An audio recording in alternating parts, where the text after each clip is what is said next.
Hello everyone, আসসালামু আলাইকুম। কেমন আছেন আপনারা সবাই? আশা করি ভালো আছেন। আমরা ভালো নেই, ভালো না থাকার কারণ আরও অবশ্যই দেখতে পারতেছেন আরও অবস্থা। আরও যদি পাহাড়ের পানি যদি নেমে আসে তাইলে তো আমাদের অবস্থা আরও খারাপ হবে। রাস্তাঘাটের অবস্থা খুবই খারাপ হবে। এই যে রাস্তাঘাট আছে এগুলো পুরোই পানির মুড়ে থাকে এবং এই যে পানি আছে এই পানিগুলার কারণে আমাদের যাতায়াতের অনেক অসুবিধা হয়। আর আমাদের এলাকার অবস্থা বর্তমানে খুব খারাপ চলতেছে। আরও উপরের পানি, পাহাড়ের পানি রয়েছে, এগুলো আস্তে আস্তে বর্তমানে নেমে আসতেছে, দেখতেই তো পারতেছেন। আরও আমি আপনাদের সাথে নিয়ে আসবো।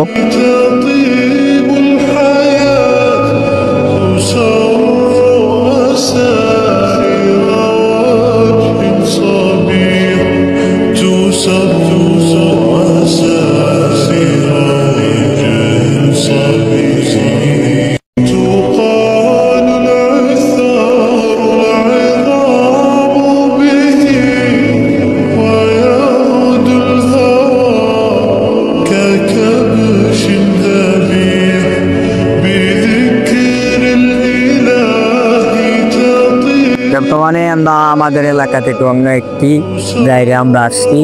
এই জায়গাটা অনেক পপুলার। এখানে বর্ষার সময় এখানে ফটো তুলে আমরাও আসলাম। এসে আপনাদেরকে আমাদের অনেক অসুবিধা বলতে পারি। এই পানিগুলো হচ্ছে আমাদের অসুবিধা। যদি পুরো পানি বেড়ে যায় তাইলে আমাদের যে রাস্তাঘাট আছে, এলাকা আছে, এগুলোতে পানি উঠে যায়। রাস্তাঘাটে পানি উঠলে আমাদের যাতায়াতের অনেক সমস্যা হয়। তো বর্তমানে আমরা আরেকটা জায়গায় আসছি, যেটাকে বলতে পারেন হাওর বলতে পারেন।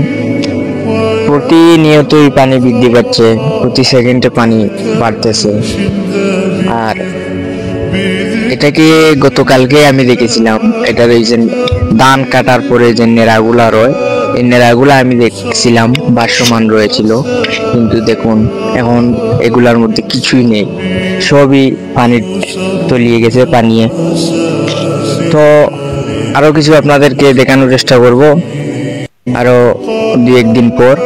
আমাদের জন্য দোয়া করবেন যেন ভয়াবহ বন্যার কবলতেই আমরা বাঁচতে পারি। আর আজকের মতো এই ভিডিওটা এখানেই শেষ। আল্লাহ হাফিজ।